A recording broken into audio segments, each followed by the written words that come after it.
bayar gaji ya.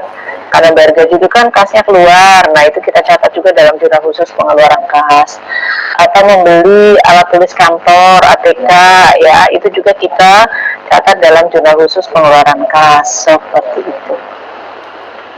Jadi untuk transaksi semua yang mengakibatkan kas perusahaan keluar atau berkurang, itu kita catat di sini.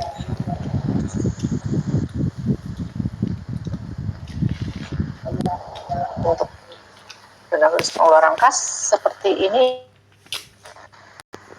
Oke, judulnya jurnal pengeluaran kas, kolom tanggal, kolom keterangan, nomor bukti. Nah, di debitnya, nah, kalau pengeluaran itu kan di debitnya pasti yang bervariasi, yang kebalikan dari yang penerimaan tadi. Ya, sementara yang di kreditnya udah pasti kas gitu. Ya kan yang dikeluarkan uang. Jadi yang di kredit itu pasti hanya kas saja. Jadi kita lihat di sini debitnya, bisa di sini hutang dagang ya. Dari hutang dagang kan kita melunasi hutang ya, atau dari pembelian cara tunai atau dari yang lain gitu ya di sini. Ya untuk pengeluaran ini. Misalkan tadi membayar gaji, membayar listrik, misalkan di sini. Kita tulis juga nih akunnya. Beban gaji, jumlahnya berapa, beban listrik, jumlahnya berapa, gitu ya. Tapi di kredit ya tetap kas. Itu dari hari apa sih?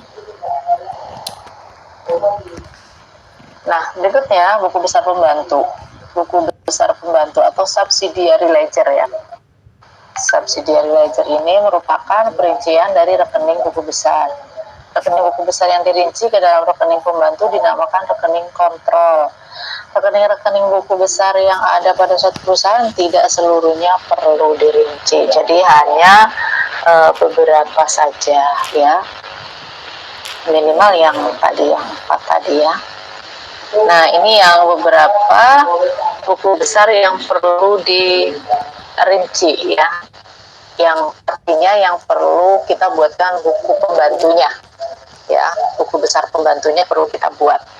Atau subsidiary ledger-nya perlu kita buat. Yang pertama adalah untuk buku besar piutang dagang. Ya, buku besar piutang dagang itu perlu kita buatkan buku pembantunya. Ya, di sini buku pembantu itu untuk menyajikan dengan rinci sesuai nama debiturnya yang atau yang berhutang. Jadi kalau piutang dagang itu kan kita catat semua piutang, seluruh debitur yang ada di situ kita masukkan ke piutang dagang. Nah, untuk rekening pembantunya atau buku besarnya, buku besar pembantunya maksudnya ya, itu kita buat piutang dagangnya per nama debitur. Misalkan buku besar pembantu piutang dagang si A, nanti piutang dagang si B, buku besarnya ya. Jadi masing-masing buku besar kita buatkan sesuai nama debiturnya masing-masing. Jadi kita rinci per orang lah ya, per orang atau per toko gitu. Itu kita buat buku besar pembantunya. Kemudian persediaan barang juga sama nih ya, kita perlu buatkan buku besar pembantunya, karena yang namanya persediaan barang itu kan jenis barangnya pasti bervariasi ya, cukup banyak, sehingga kita perlu buatkan buku besarnya masing-masing. Ya, misalkan kalau di toko buku ya, toko buku aja, yang namanya stok buku aja kan bervariasi ya, bervariasi terus mungkin berdasarkan judul buku gitu atau berdasarkan penerbitnya dan lainnya, itu kan juga sangat bervariasi, termasuk juga misalkan alat tulis kantornya, pulpennya ya, pulpen aja itu kan banyak sekali ya variasinya itu. Jadi kita perlu membuat buku besar pembantunya untuk persediaan barangnya.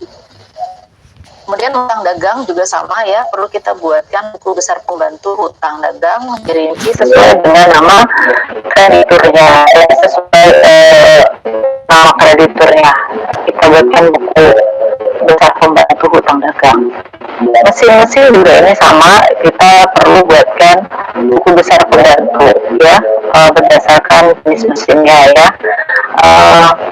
Jadi inilah yang secara umum ya, secara umum ini akun-akun inilah yang biasanya memerlukan buku besar pembantu.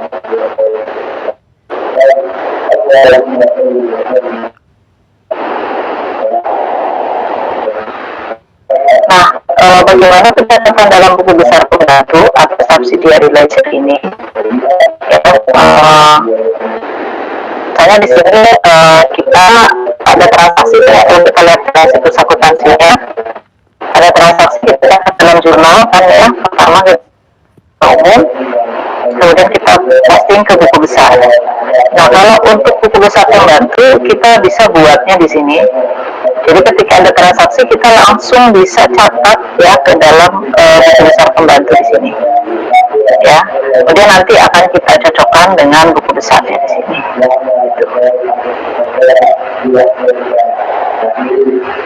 Nah, kita akan lihat di sini ada contoh transaksi, ya, contoh transaksi untuk perusahaan dagang. Ya, kemudian pencatatan ke dalam jurnal umumnya nantinya ya. Kayak misalnya menjual barang dagang secara kredit. Ya, ini kan menjual barang dagang secara kredit. Ini kita akan catat di jurnal khusus penjualan ya. Ini yang tanggal 1 ini masuk ke jurnal khusus penjualan ya, menjual barang dagang secara kredit. Ada kata-kata kredit ya. Kemudian yang kedua, menjual barang dagang secara tunai. Nah, karena di sini secara tunai, meskipun di sini menjual barang, tidak kita catat dalam jurnal khusus penjualan, tapi kita catatnya ke jurnal khusus penerimaan kas. Nih, ya, tunai. Ingat ya. Kemudian yang ketiga di sini menerima pelunasan piutang dagang. Ya, menerima pelunasan piutang dagang itu kan berarti ada kas yang kita terima. Maka akan kita catat di jurnal khusus penerimaan kas. Kemudian yang ketiga lagi di sini yang keempat nih, melunasi hutang dagang ya. Melunasi hutang dagang. Nah, kalau melunasi hutang dagang ini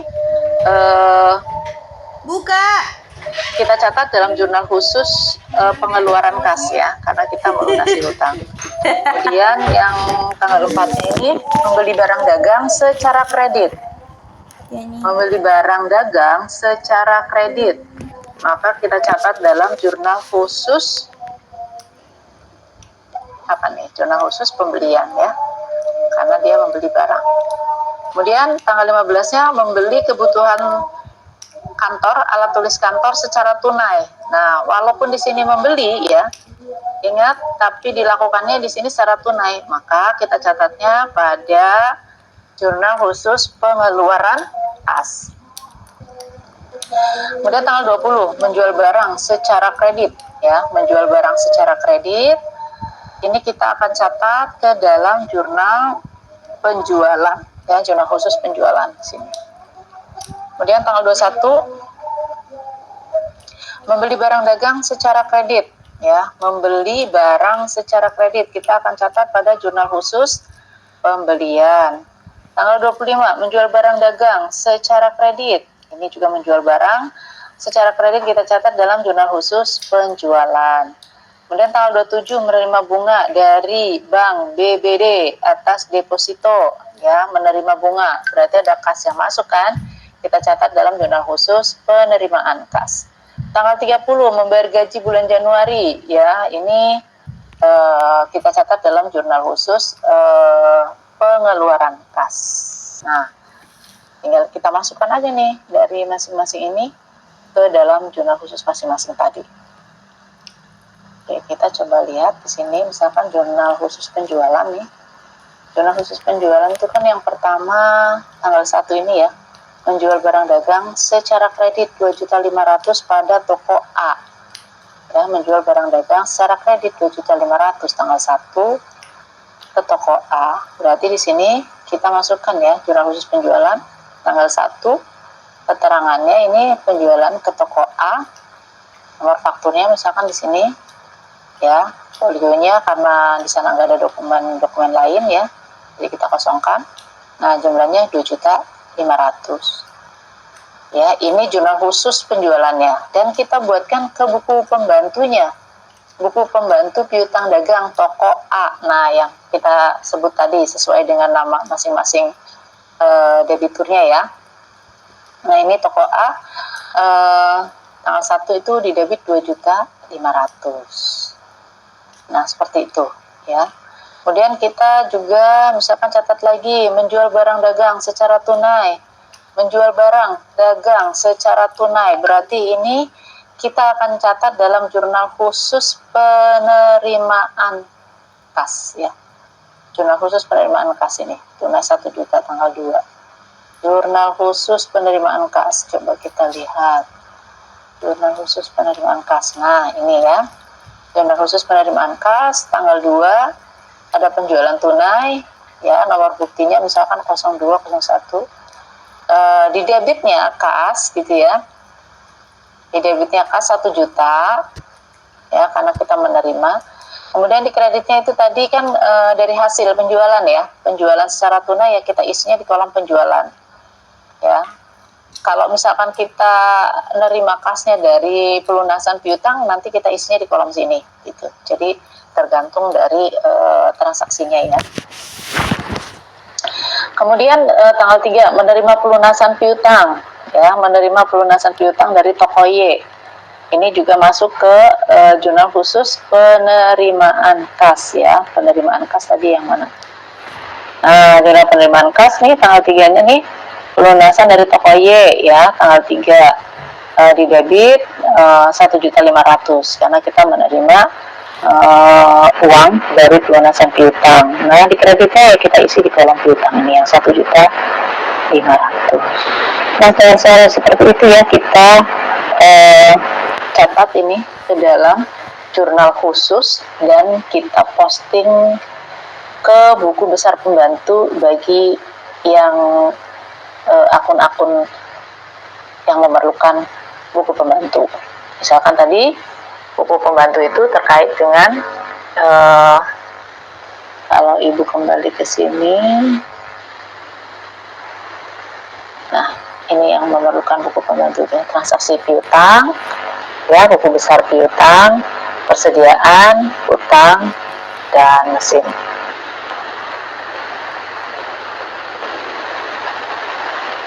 Baik, sampai sini ada yang mau ditanyakan?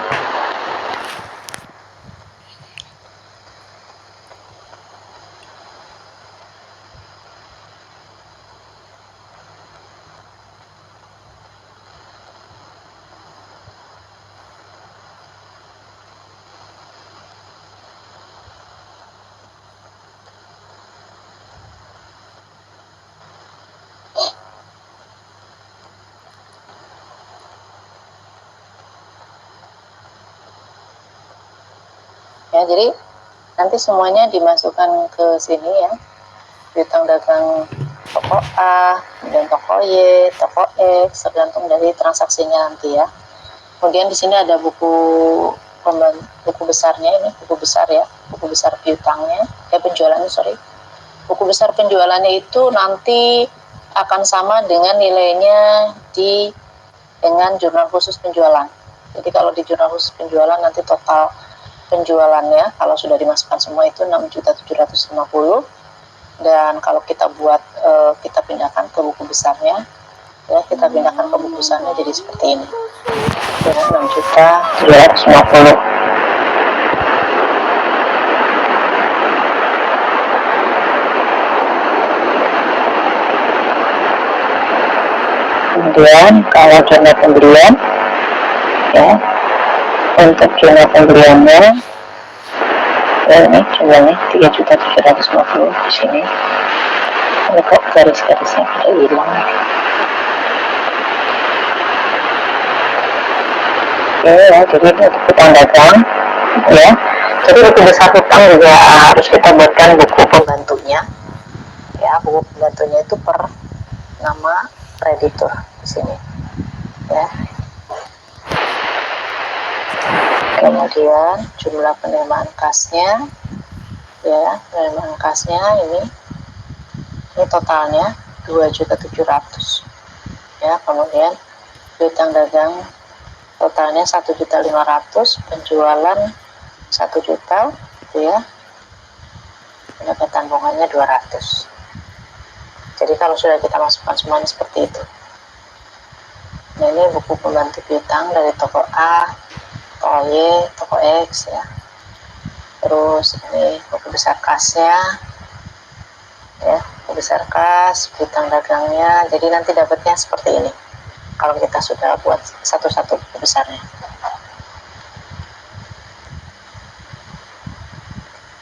Kemudian ini jurnal khusus pengeluaran kasnya, datanya menjadi seperti ini kita dapatkan ya. Kalau sudah kita masukkan semuanya, kita posting semuanya ke sini.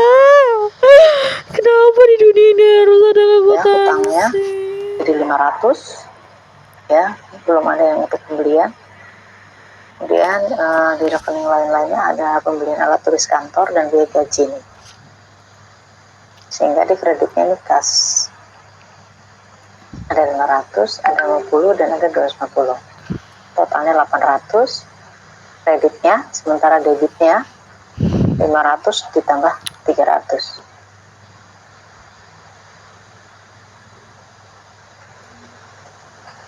Nah, kalau kita posting ke buku besar ini, yang tadi dari jurnal khusus ini, sorry bukan yang dari pengeluaran ya, dari kok ada orang suka akuntansi ya? Kok ada orang